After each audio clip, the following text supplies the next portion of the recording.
गाथा नंबर 114चा असा अर्थ आहे, अमृत पद म्हणजे निर्वाण पद. न पाहणाऱ्या किंवा न जगणाऱ्या माणसाच्या 100 वर्ष जगलेल्या आयुष्यापेक्षा सुद्धा अमृत पद पाहणाऱ्या मानवाचा एक दिवस सर्वश्रेष्ठ असतो. आणि 115 नंबर गाथेचा अर्थ असा आहे, उत्तम जीवन सिद्धांत न पाहणाऱ्या मानवाच्या 100 वर्ष आयुष्य जगलं तरीही त्यापेक्षा उत्तम जीवन सिद्धांत पाहणाऱ्या मानवाचा एक दिवस जगलं आयुष्य तरी ते श्रेष्ठ असतं.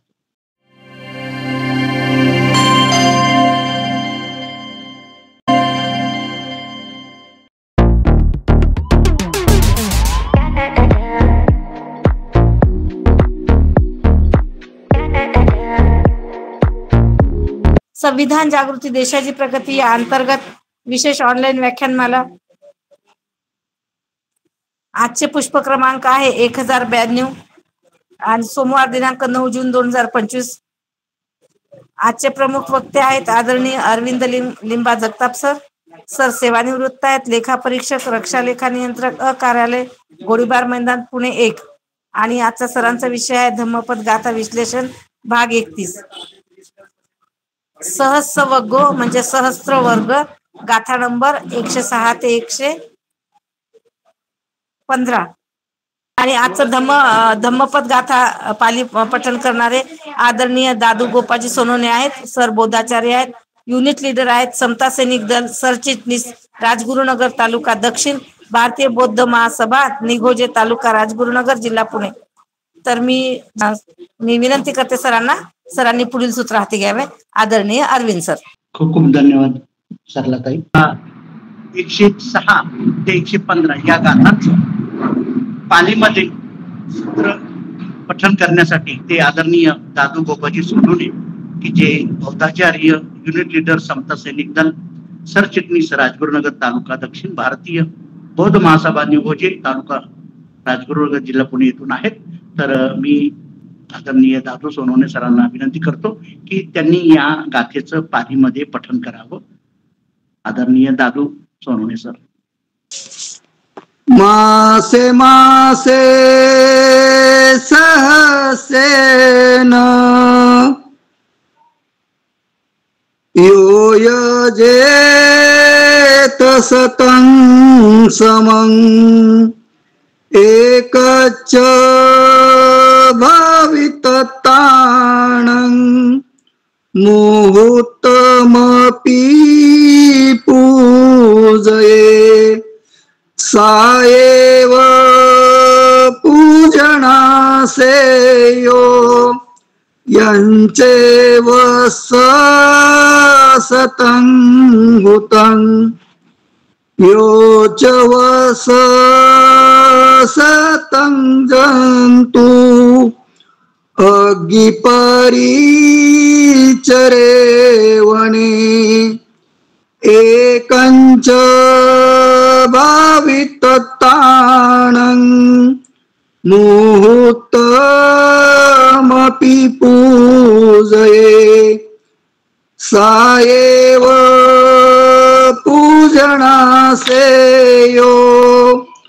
यञ्चेव सतं हुतं यङ्की च इटं च हुतं च लोके संवत्सरं वजेतपियोपेको सबं पीतानं चतुर्भागमेति अभिवादना उजगते सुसेयो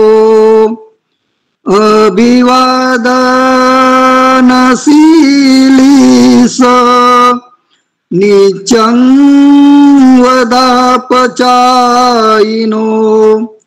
चतारो धम्म वदन्ति आयुवन्नो सुखं बलं यो च सतं जीवे दुःशीलो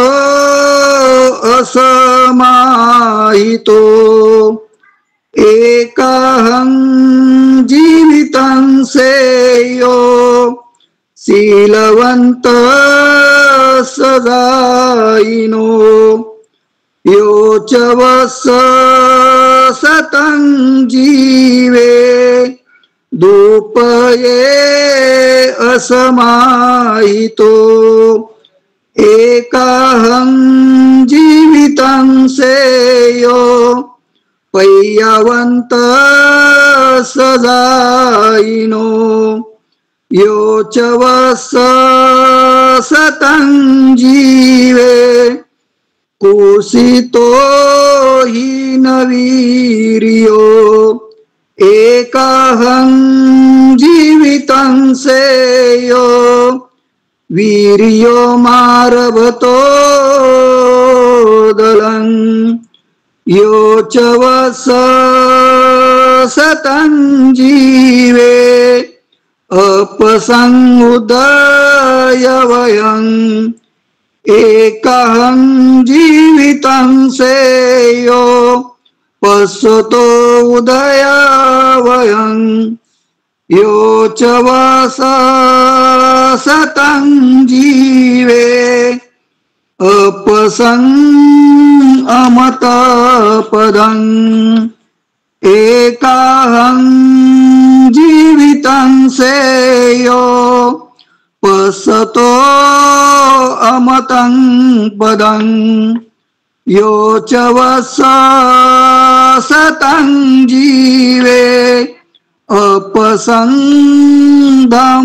अपसंधममुत्तमं एकाहं जीवितं सेयो पश्यतो धम्ममुत्तमं. खूप खूप धन्यवाद आदरणीय दादू सोनवणे सर. आपण ह्या गाथा पालीमध्ये म्हणत असताना असं वाटत होतं की आपण एका मोठ्या विहारात बसलेलो आहोत आणि या गाथाचं पठण ऐकत आहोत. खूप खूप धन्यवाद. आज आपण सहस्त्र वर्गातील या गाथा 106 ते 115 गाथा आपण जास्त प्रमाणात घेतलेल्या आहेत. त्या सर्व गाथांचा मी प्रथमतः मराठीत आपल्याला अर्थ सांगतो आणि मग आपण सविस्तर विश्लेषण घेऊया. गाथा नंबर 106चा अर्थ आहे की महिने हजार यज्ञ 100 वर्षापर्यंत पुन्हा पुन्हा आणि एक विशेष ज्ञानीचा म्हणजे जो ज्ञानी म्हणजे प्रज्ञावान आहे त्याचा क्षणभराचा सत्कार किंवा पूजा केली तर ती पूजा सर्वश्रेष्ठ होते की असे 100 वर्ष जरी असे यज्ञ केले त्यापेक्षा. हा 106 गाथेचा अर्थ आहे. नंतर 107व्या गाथेचा आहे शतवर्ष वनात विहरणाऱ्या जीवांना अग्नीत आहुती आणि एका विशेष ज्ञानी किंवा प्रज्ञावान व्यक्तीचा क्षणभराचा सत्कार हे पूजन श्रेष्ठ आहे. कशा पेक्षा शतवर्ष अशा केलेल्या प्राण्यांना आहुती देण्यापेक्षा. कारण बुद्धांनी त्यावेळेस यज्ञामध्ये जे बळी द्यायचे त्याच्या संदर्भात ह्या गाथा की यज्ञ आणि याग करण्यापेक्षा जो ज्ञानी माणूस आहे त्याचा क्षणभराचा सत्कार किंवा पूजा जर केली तर ते सर्वश्रेष्ठ असं त्याच्यामध्ये सांगितलेलं आहे. नंतर गाथा नंबर 108चा अर्थ असा आहे की या लोकात पुण्याच्या अपेक्षेने पुन्हा परत यज्ञाचा आहे. वर्षभर यज्ञ किंवा आहुती देऊन हे सर्व उज्ज्वल श्रेष्ठाला अभिवादन करण्याच्या 4थ्या भागापेक्षा सुद्धा कमी आहे. कारण एवढं जरी केलं तरी ते त्याचा काहीही त्या यज्ञाचा अर्थ नाही. फक्त श्रेष्ठ किंवा जो प्रज्ञावान आहे त्याला अभिवादन केलं तरी ते जे काही पुण्य मिळणार आहे ते तुम्हाला यामुळे मिळू शकतं. त्याचप्रमाणे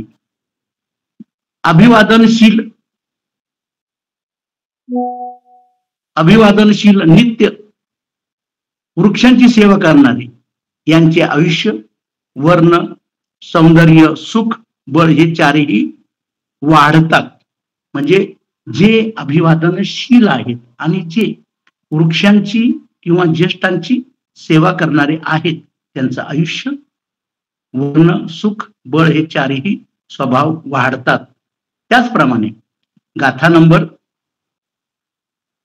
110चा अर्थ असा आहे की शीलहीन एकाग्रचित्तहीन 100 वर्ष आयुष्याहून शीलवान ध्यानी माणसाचा एक दिवस श्रेष्ठ असतो.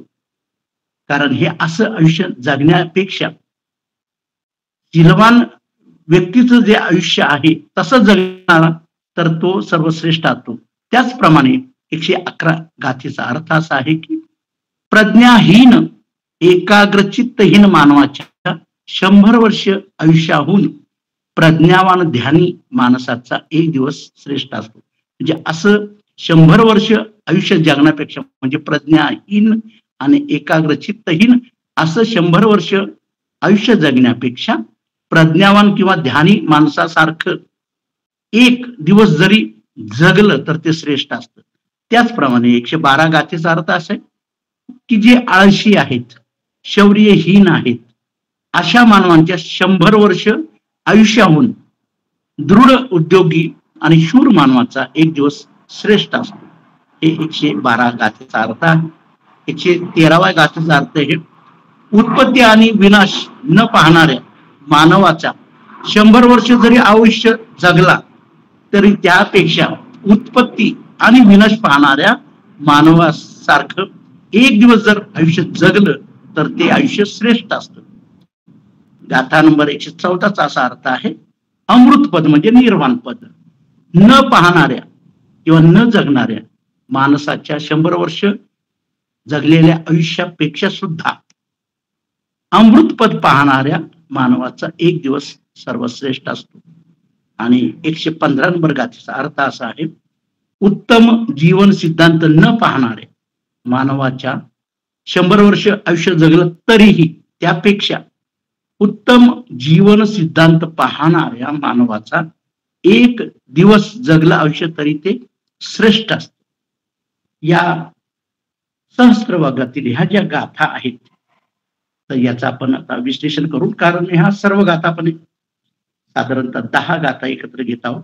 त्या सर्व गाथेचं जे तत्व आहे ते एकच आहे की काय केल्यानं 100 वर्ष जरी केलं त्यापेक्षा एक दिवस कसं आयुष्य जगलं पाहिजे ते श्रेष्ठ असतं. या संदर्भात या सर्व गाथा आहेत. तर आपण विश्लेषणाला सुरुवात करू.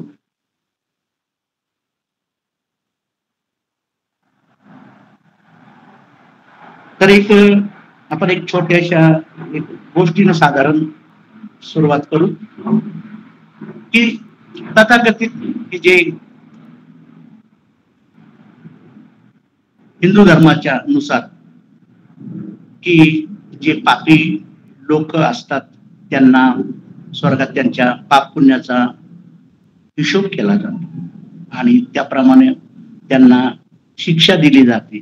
असं ही परंपरा पूर्वीपासून रूढ झालेली होती. आणि असाच मग एक माणूस की सर्व सामान्य माणूस जसं जीवन जगत असतात पाप पुण्य म्हणजे मग पैसा मिळवण्यासाठी त्यानं चोरी केलेली असते, कुणाचे खून केलेले असतात. तर असा व्यक्ती त्या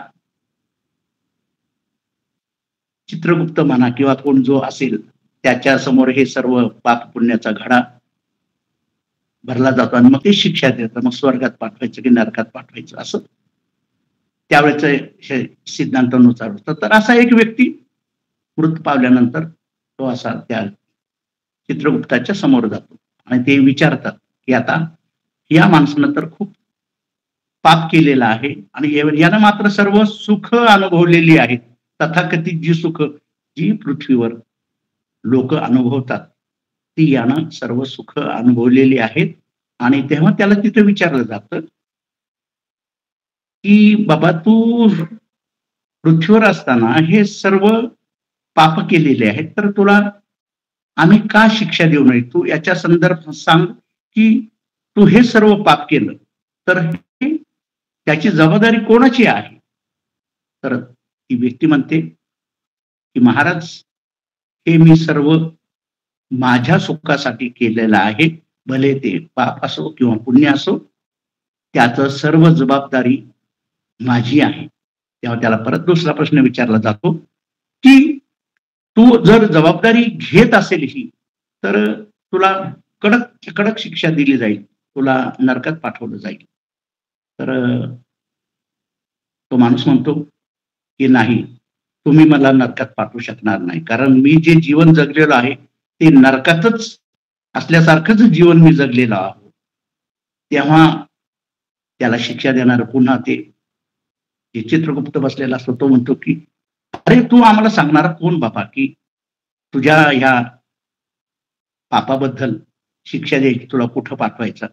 तर तुला नरकात पाठवू शकत नाही असं तू म्हणतो की नरकातच मी जगलेलो आहो. तर ते म्हणतो आम्ही तुम्हाला स्वर्गात पाठवू.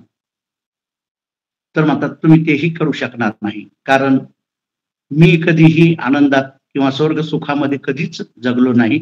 मला स्वर्गात जरी पाठवलं तुम्ही, तरी मी तिथंही नरक निर्माण करून टाकेल, कारण मला आनंद काय आहे हे माहीतच नाही, सुख काय असतं हे माहीत नाही. त्यामुळे तुम्ही मला स्वर्गात सुद्धा पाठवू शकणार नाही. तेव्हा ते सर्वजण आश्चर्यचकित होतात की आता या माणसाचं काय करायचं. म्हणून तो खरं त्याच्यानंतर तिथंच ते प्रकरण मिटलं जातं आणि तो त्याला कुठे पाठवायचं, स्वर्गात पाठवायचं की नरकात पाठवायचं, हा प्रश्न प्रलंबित राहतो. ते सर्वजण आश्चर्यचकित होतात की आता आम्ही याला काहीही करू शकत नाही.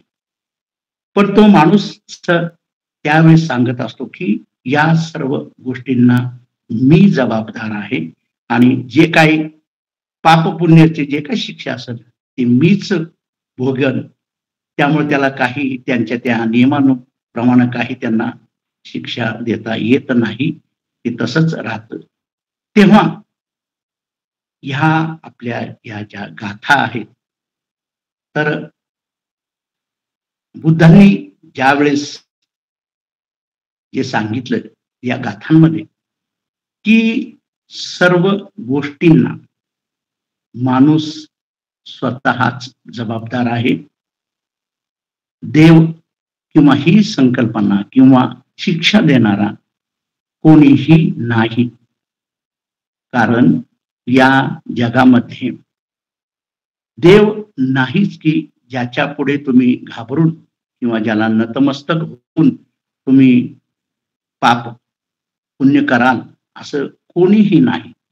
तर कारण हे बुद्धांनी त्यावेळेस का सांगितलेले आहे की त्या काळामध्ये संपूर्ण जर आपण पाहिलं तर सर्व देवाची भीती दाखवून लोकांना भ्रमित केलं जायचं. जी पुजारी असतील किंवा जे काही पंडित असतील ते सर्व भीती दाखवून, आणि आजही तो प्रकार अजूनही तसाच प्रमाणे चालू आहे.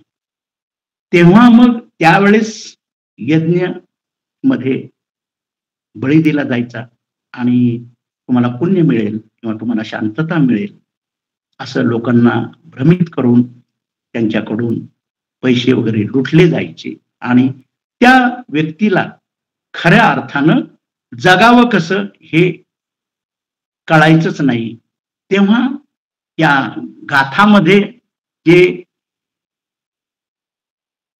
जे सांगितलेलं आहे की बाबा तुम्हाला पुण्याच्या दृष्टीनं जे काय महिनोन जर तुम्ही असं यज्ञ केलं, कारण तो त्यावेळेस भगवान बुद्धांनी खरं म्हणजे त्या वेळच्या समाज स्थितीवर हा खरं प्रहार केलेला आहे आणि माणूस हा कसा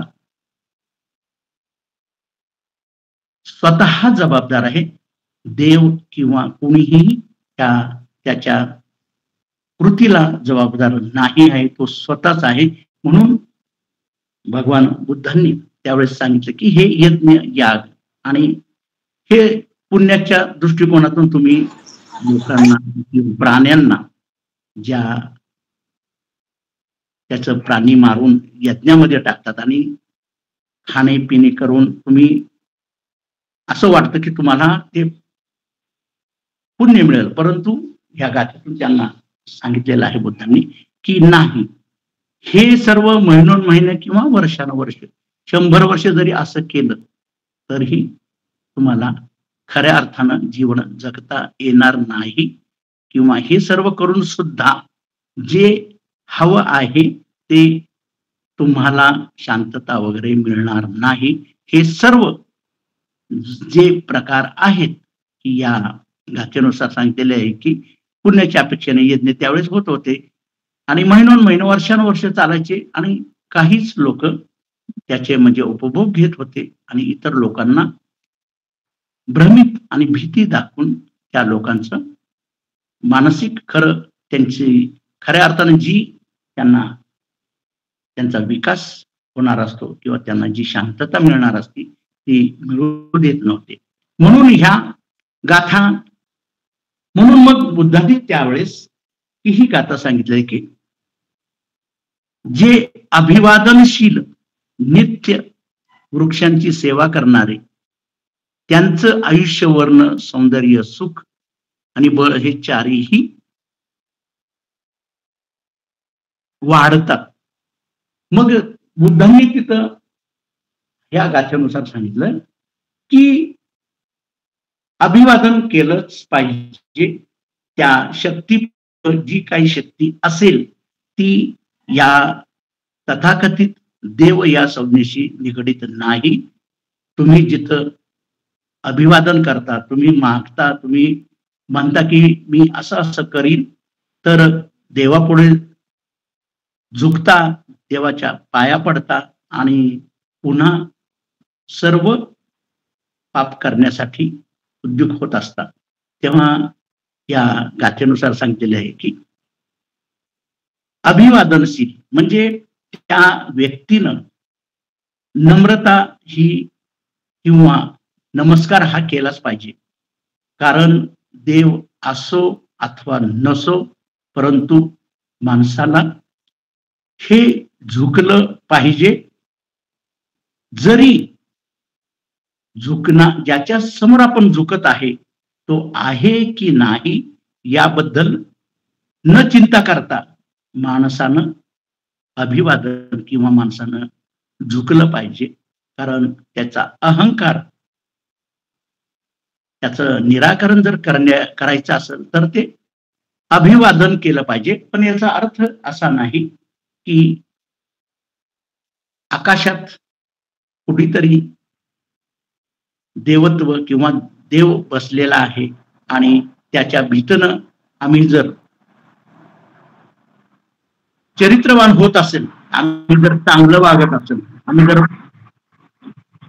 पाप करत असेल, ते होऊ शकत नाही. एक मिनिट पूर्ण सॉरी फोन बंद केलेला आहे. तर जे अभिवादनशील आहेत, कारण बुद्धांनी या गाथेमध्ये सांगितलेले आहे की प्रत्येक व्यक्तीला त्या आकाशात नसलेल्या देवापुढं झुकण्याची काहीही गरज नाही. कारण बुद्धांनी म्हटलेलं आहे की देव ही संकल्पनाच नाही, देव हे अस्तित्वातच नाही. जरी ह्या पुजाऱ्यांनी किंवा या मनुवाद्यांनी देव ही कल्पना सांगून हजारो लोकांना आतापर्यंत फसवीत आलेले आहेत, तर त्यांनी सांगितलेलं आहे की देवापुढं मग झुकल्यानंतर काहीतरी मागण्याच्या दृष्टीनं, कारण बुद्धांनी हे देव नाही ह्या संकल्पनेला जो विरोध केलेला आहे त्याच्या मागचं हे तत्वज्ञान आहे असं की जगामध्ये देव नाही, माणूसच आहे. माणूसच हा सर्वश्रेष्ठ आहे. हे बुद्धांना तेच दाखवायचं होतं की माणसाच्या आतमध्येच जी चांगुलपणा आहे तोच माणूसच देवाच्याही त्या कल्पनेच्या पुढे जाऊ शकतो. कारण त्यासाठी बुद्धांनी देव या कल्पनेला नकार दिलेला आहे आणि माणूस हा केंद्रबिंदू धरून त्याच्या दृष्टिकोनातून बुद्धांनी हे सर्व आपल्याला या गाथेतून सांगितलेलं आहे की जर खऱ्या अर्थानं आपला विकास करायचा असेल तर आपल्यावर कोणाचंही दडपण नसलं पाहिजे आणि आपल्यावर आपल्या मनावर काहीतरी भीती पण कोणाची नसली पाहिजे, तर ते व्यक्ती आपला विकास करू शकतात, आपलं स्वतंत्र आयुष्य जगू शकतात. कारण या भीतीमुळे, देवाच्या ज्या तथाकथित भीतीमुळे माणसाचं शोषण होत आहे. तेव्हा बुद्धांनी सांगितलेलं आहे की या गाथेमध्ये की त्या माणसानं झुकलं पाहिजे, परंतु कोणापुढं हे नाही. एक त्याचा स्वभाव बनलेला पाहिजे की झुकणं हा स्वभाव बनलेला पाहिजे, तर पुढील सर्व गोष्टी माणसाच्या जीवनामध्ये व्यवस्थित घडत असतात. तर मग अभिवादन तर हवं, कारण देव नाही. कारण आपण ज्या ज्या वेळेस काही मागतो देवाला, तर देव नाहीच आहे. तर आपण समजा जे काही मागतो, काही लोक समज तुम्ही आम्ही सुद्धा आजही तसं करीत असतो की कुठेतरी एक शक्ती असेल आणि मग त्याची प्रार्थना केली, त्याच्या पुढे जर झुकलो तर आपलं चांगलंच होईल, आपल्याला जे काही संकट येतात आपले त्याचे निवारण होईल. पण असं नाही, कारण या गाथेनुसार सांगितलेलं आहे की देव ही संकल्पना म्हणजे देव हा नाहीच आहे, माणूसच या पृथ्वीवर सर्वश्रेष्ठ आहे. आणि बुद्धांनी माणसाला देवापेक्षाही जास्त महत्व दिलेलं आहे. आणि मग सांगितलेलं की बाबा मग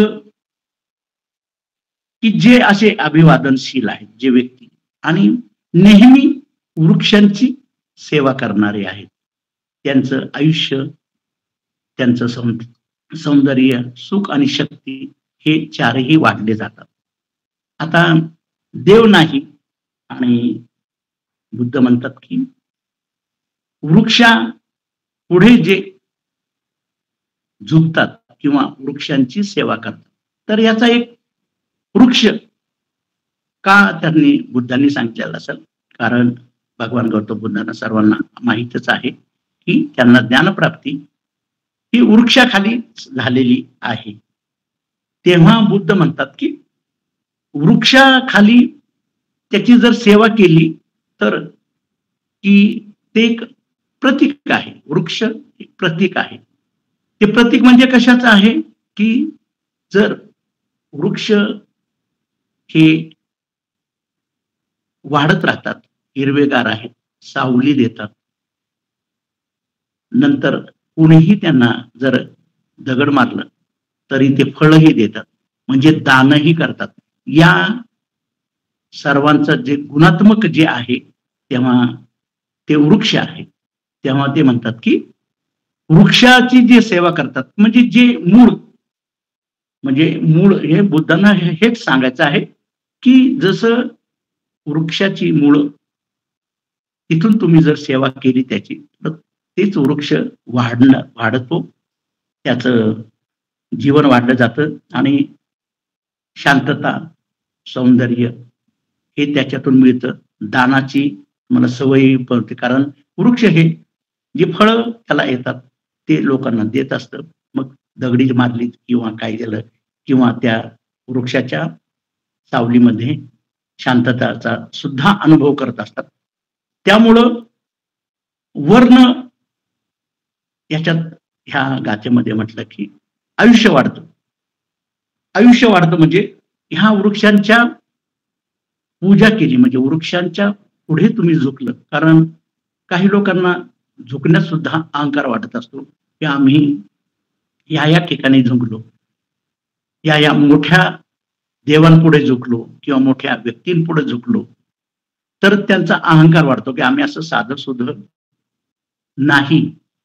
तेव्हा बुद्धांनी सांगितलं की जर झुकायचं असेल तर ते सुद्धा एकदम सामान्य पुढे झुका, म्हणजे तुमचा अहंकार वाढणार नाही, की मी झुकलो पण अहंकार वाढणार नाही. म्हणून बुद्धांनी सांगितलं की अशा ठिकाणी जर माणसानं जर झुकलं, अभिवादन केलं, तर त्याचं आयुष्य वाढतं.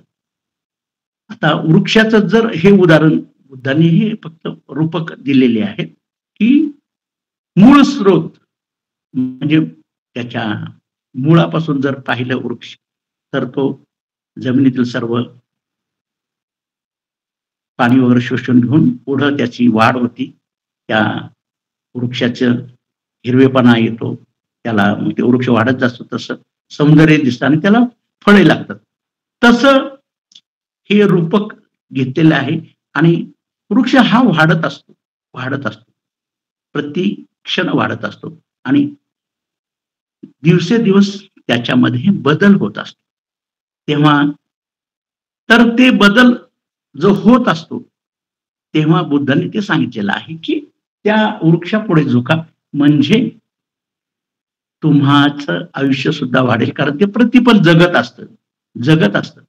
त्याचा आता वर्ण मग हे बुद्धांना काय ते वर्ण व्यवस्था संदर्भात बोलायचं नव्हतं की त्यांना फक्त वर्ण म्हणजे शूद्र आणि ब्राह्मण या संदर्भात हे रूपक दिलेलं आहे त्यांनी, की वर्ण त्याचा वाढतो, म्हणजे त्या अभिवादन करणाऱ्या व्यक्तीचं की ज्यानं त्या वृक्षापुढं आपलं अभिवादन केलेलं आहे आणि त्याची जी काही तत्व आहेत ती घेऊन तो जगत असला तर त्याचं वर्णही वाढतो.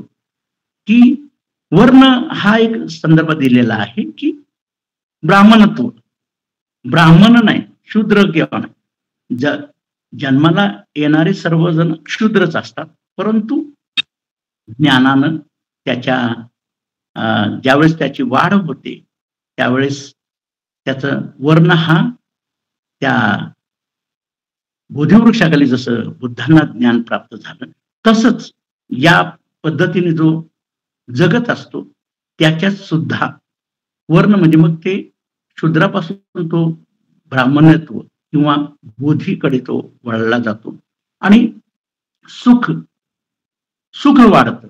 आता सुखाची कल्पना जर आपली पाहिली तर बुद्ध असे म्हणतात की आजचं सुख उद्या जर दुःखात रूपांतर होणार असेल तर ते सुख नाही, सुख हे शाश्वत असलं पाहिजे. असं सुख वाढतं की जे शाश्वत राहील. तर बघा हे सुखाबद्दल बुद्ध म्हणतात की कसं वाढतं, या प्रक्रियेमुळे सुख कसं वाढतं, की मग म्हणतात ना की हा धम्माची ही जी तत्व किंवा हे बोधिवृक्ष किंवा ह्या वृक्षाप्रमाणे जर त्याच्या तत्वानुसार जर माणसानं जगलं तर सुख हे बुद्धांच्या दृष्टीनं सुख कसं असलं पाहिजे की सुरुवातीलाही सुख असलं पाहिजे, मध्यमही सुख असलं पाहिजे आणि शेवटीही सुख असलं पाहिजे. अशा सुखाला ते प्रकारचं सुख वाढतं असं बुद्धांचं या गाथेनुसार म्हणणं आहे की अशा प्रकारचं सुख. नाहीतर आपण सुखाच्या कल्पनेने जातो आणि दुःखच येतं, कारण काही वेळेस असंच होतं की जेथे जेथे आपण सुख मिळेल या उद्देशाने जातो की तिथं आपल्याला नेमकं दुःखच मिळतं. जसं म्हणतात ना की मासे पकडण्यासाठी जसा गळ लावला जातो त्याला पीठ लावलेलं जातं आणि माशाला मासा तर पीठ खाण्याच्या उद्देशाने जातो पण त्या काट्यामध्ये अडकला जातो. तसंच माणसाचं सुद्धा तसंच होतं काय वेळेस की दिसायला प्रथमतः सुख दिसतं कारण ते पिठाचा गोळा दिसतो आणि ज्यावेळेस तो खातो त्यावेळेस नेमकं त्याच्यात काटा अडकतो, म्हणजे माशासारखं.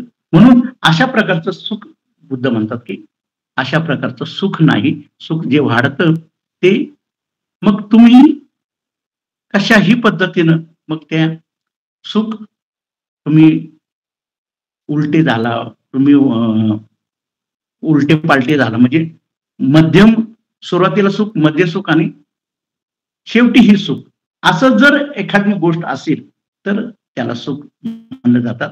जपानमध्ये बघा एक तो आपण एक भावरी पण पाहिली असेल की ते दारुमा म्हणतात की ती भावरी टाकल्यानंतर उलटी पालटी कशी टाकली तर ती बैठक मारूनच बसते. तर प्रत्येकाला माहिती आहे ती बावली. आणि ते त्यांनी ते बोधी धर्म, कारण जपानमध्ये एक शिष्य होता बुद्धांचा, बोधी धर्म. तर त्यांनी ही सुखाची कल्पना अतिशय उत्तम पद्धतीने सांगितलं होतं की बुद्धांनी सुखाची कल्पना कशा प्रकारचं सुख वाढलं पाहिजे, की कुठल्याही परिस्थितीत माणसाची अशी त्याची मानसिकता होती की येणाऱ्या कुठल्याही परिस्थितीत तो सुखच घेतो, त्याला दुःख मिळत नाही. कारण या गाथाचा असं प्रत्येक गाथेचा असाच अर्थ आहे की येणाऱ्या कुठल्याही परिस्थितीत जर तुम्हाला त्याचं रूपांतर सुखात करता आलं तर ते खऱ्या अर्थानं सुख आहे. तेव्हा अशा प्रकारचं सुख वाढतं. आणि बळ, आता बळ म्हणजे शक्ती. खरं म्हणजे शक्तीचे तर वेगवेगळे प्रकार आहेत. की अशी शक्ती वाढते की बुद्धांना असं म्हणायचंच नाहीये की मग तुम्हाला पैसा मिळेल, तुम्हाला प्रतिष्ठा मिळेल, की की जे आपण बळ म्हणतो, शक्ती म्हणतो. कारण शक्तीने तर अहंकारच वाढत असतो. तर या मार्गावरून चालताना अभिवादन म्हणजे की कोणापुढेही म्हणजे तथाकथित देवांपुढे न झुकता जर तुमच्या आत असलेल्या बोधीपुढे जर तुम्ही झुकला तरच तुम्हाला ह्या गुणांची आपल्या जीवनामध्ये हे गुण वाढले जातात. ह्या गाथेचा अर्थ आहे. पुढं या ज्या सहस्त्र वर्गातल्या ह्या ज्या गाथा आहेत, आपण पुढच्या सुद्धा गाथा पाहणार आहोत.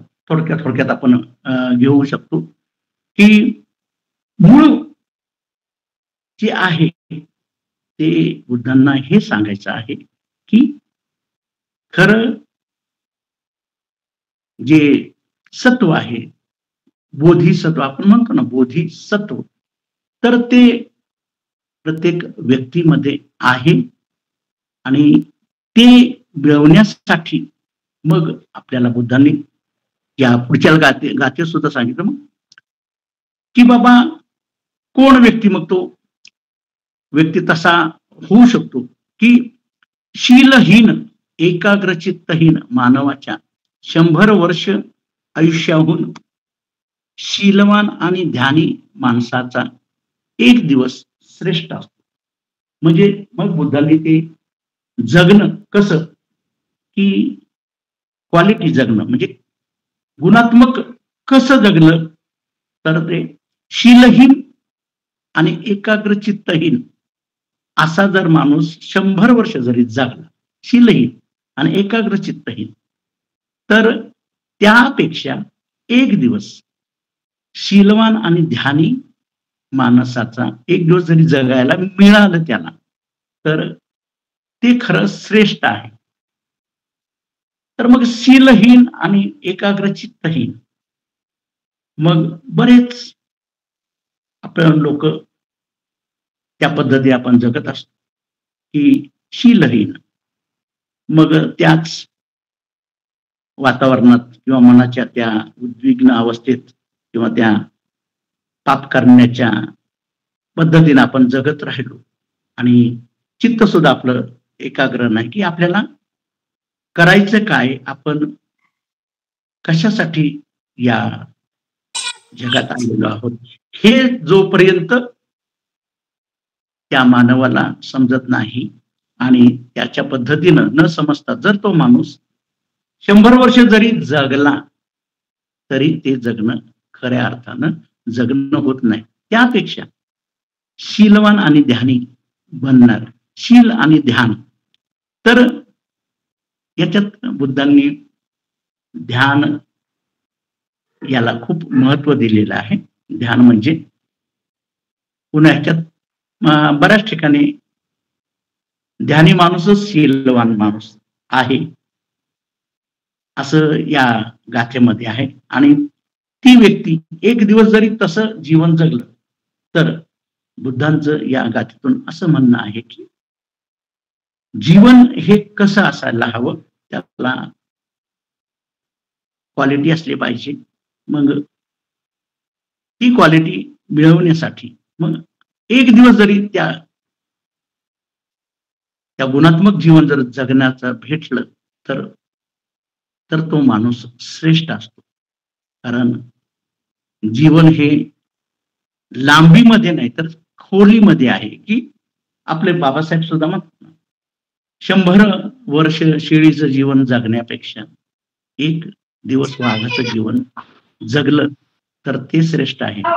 हाच आपल्याला बाबासाहेबांनी सुद्धा याच शिलातून कोणाचा तरी साऊंड चालू आहे. सरस्वती ताई आपला माईक बंद करा. सरस्वती ताई आपला माईक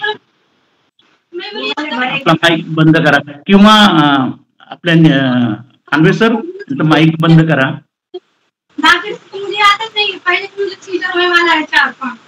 सरस्वती ताई आपला माईक चालू आहे, लेक्चर चालू आहे, आपला माईक बंद करावा. त्यांचा प्रत्येक वेळेला व्यत्यय असतो बरं का, त्यांना जर माईक बंद करून टाका बरं. ते आता कसं नियोजन केला सर, केला माईक बंद केला मी, केला माईक बंद केला त्यांचा. धन्यवाद. ठीक आहे, काय हरकत नाही. छान. तर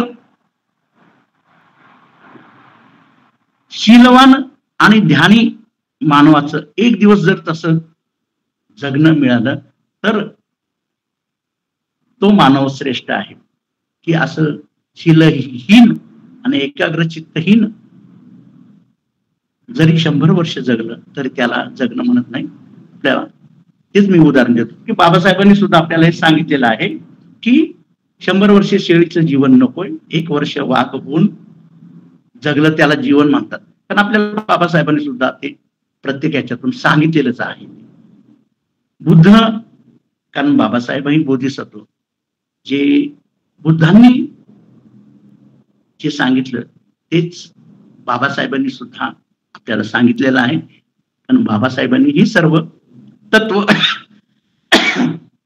भारतीय संविधानामध्ये इतक्या बेमालूम पद्धतीने त्याच्यामध्ये गुंफलेले आहेत की ते या मनुवाद्यांना किंवा कळाली नाहीत. 10-15 वर्ष तर अजिबात कळाली नाही. जेव्हा त्यांना कळाली तेव्हा त्यांनी संविधानाला तेव्हापासून विरोध केलेला आहे. भारतीय संविधान म्हणजे बहुजनांचं, भगवान बुद्धांचं बहुजन हिताय बहुजन सुखाय हेच तत्वज्ञान आपल्याला सर्व भारतीय घटनेमध्ये हे केलेलं आहे. तर आज थोडासा विषय त्याच संदर्भातील की या संदर्भात आपले CGI गवई साहेब, भूषण गवई साहेब आहेत. तर त्यांनीही आता पण तेवढे CGI झाले, परंतु त्या आताचे आपले जे CGI आहेत त्या सर्वांनी सांगितलं की सर्वांपेक्षा भारताचं संविधान सर्वात मोठं आहे. मग प्रधानपद सुद्धा नाही, उपप्रधानपद सुद्धा नाही, स्पीकर नाही, इव्हन राष्ट्रपती सुद्धा नाही. कारण संविधान सर्वात मोठं आहे असं संविधानाची बाजू खऱ्या अर्थानं मांडणारे CGI गवई जे आहेत, खरंच त्यांचं खरंच अभिनंदन केलं पाहिजे. कारण ते दररोज आपण जर पाहत असाल तर भारतीय संविधान म्हणजे बुद्धांनी जे तत्वज्ञान सांगितलेलं आहे या गाथांच्या माध्यमातून तेच या संविधानामध्ये बाबासाहेबांनी बेमालूमपणे अतिशय बुद्धिमत्तेनं त्यांनी ते त्याच्यामध्ये पेरलेलं आहे. तर आपल्याला संविधान वाचवणे म्हणजे धम्म वाचवणे असंच आहे. तर ठीक आहे, हा त्याच्यात ओघाने आलेला एक होता. तर गाथा 111चं असं आहे की जसं आपण सांगितलं की बाबा शीलहीन व्यक्ती किंवा ध्यानविहीन व्यक्ती 100 वर्ष जगले तरी काही फायदा नाही. तसंच प्रज्ञाहीन आणि एकाग्रचित्तहीन मानवाच्या 100 वर्षाच्या आयुष्यात प्रज्ञावान ध्यानी एक दिवस श्रेष्ठ असतो. कारण हे जे सांगते त्याचा फार गंभीरपणे विचार केला पाहिजे की मग प्रज्ञा मिळवली पाहिजे. प्रज्ञा मिळवली पाहिजे म्हणजे तुम्हाला ध्यान केलं पाहिजे. आता ध्यान करणं म्हणजे डोळे झाकून एका जागी बसले असं अशातला ध्यानाचा हा प्रकार नाही. तर ध्यान हे वेगळं आहे की ध्यान की आपण आपला जन्म कशासाठी झालेला, आपण कोण आहोत आणि आपण कशासाठी आलेलो आहे, हे जे आपण जगत आहोत हे कदाचित एखाद्या वेळेस लादलेलं आहे का, काही श्रद्धा अंधश्रद्धा आहेत त्यामुळं सर्व लोक जगतात म्हणून आपणही तसंच जगत आहोत का, याचा विचार करणं म्हणजे ध्यान करणं.